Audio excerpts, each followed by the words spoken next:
Si vous sentez que votre partenaire a un manque de libido assez important, on parle qu'on ne ferait pas l'amour pendant plusieurs semaines, que cette personne-là vit des changements au niveau hormonal, qu'elle semble avoir des sautes d'humeur ou des chaleurs excessives ou des pensées, des colères irrationnelles un peu.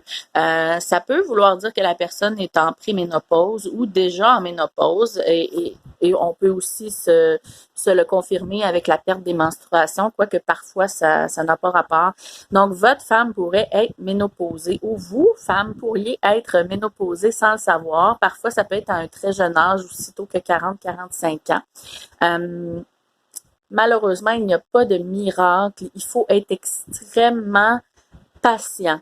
Parce qu'il faut penser que cette femme-là vous aime encore et elle a envie de vous, mais il y a un certain blocage au niveau de sa libido qui fait qu'elle ne peut pas s'imaginer en train d'avoir une relation sexuelle présentement. Donc, il faut savoir prendre son plaisir et donner son plaisir autrement qu'avec la fameuse traditionnelle pénétration standard. Il faut aller au-delà de ça et en parler, surtout si vous n'êtes pas capable d'aborder le sujet avec votre conjointe parce qu'elle se fâche ou parce que vous-même êtes incapable de lui témoigner le problème de manière respectueuse, ça fonctionnera pas, puis inévitablement, ça va finir avec une infidélité, ce qui n'est pas nécessairement la bonne chose. Donc, il faut absolument converser avec la personne, lui faire remarquer ces changements-là et lui aussi, sans ne paraître trop égoïste, énoncer nos besoins. C'est pas parce que sa conjointe vit une ménopause que nous, on doit nécessairement mettre un terme à nos besoins. Il y a moyen, entre les deux, en trouvant des compromis, d'arriver à ce que les deux partenaires soient satisfaits au niveau sensuel ou sexuel.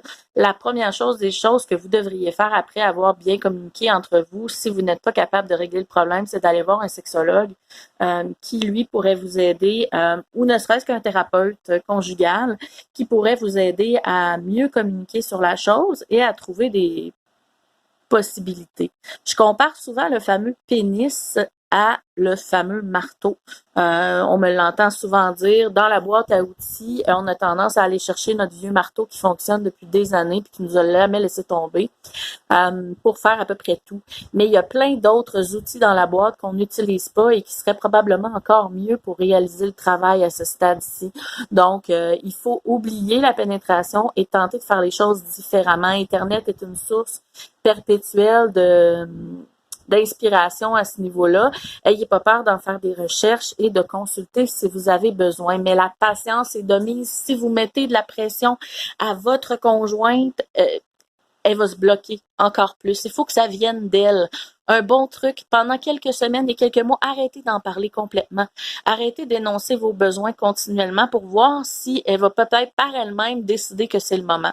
Si jamais, après quelques semaines ou quelques mois, vous voyez qu'il n'y a pas de déclic, c'est le moment de faire quelque chose. Mais harceler tous les jours pour avoir des relations sexuelles avec votre conjointe, qu'elle soit ménopausée ou non, qu'elle soit en panne de désir ou non, c'est la pire chose à faire, les gars.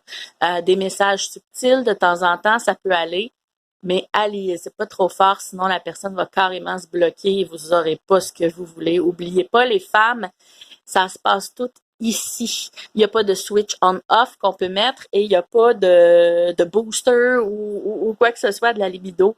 Ça fonctionne avec ce qu'elle a ressenti durant la journée. Si vous l'avez fait sentir comme une merde toute la journée, il y a des bonnes chances que vous aurez rien en soirée. Donc, assurez-vous d'être gentil et patient et avant d'aller au lit, pour avoir une relation sexuelle, assurez-vous de communiquer votre pardon ou vos explications que vous n'auriez pas pu faire durant la journée parce qu'aller au lit en colère risque de vous apporter plusieurs jours d'abstinence.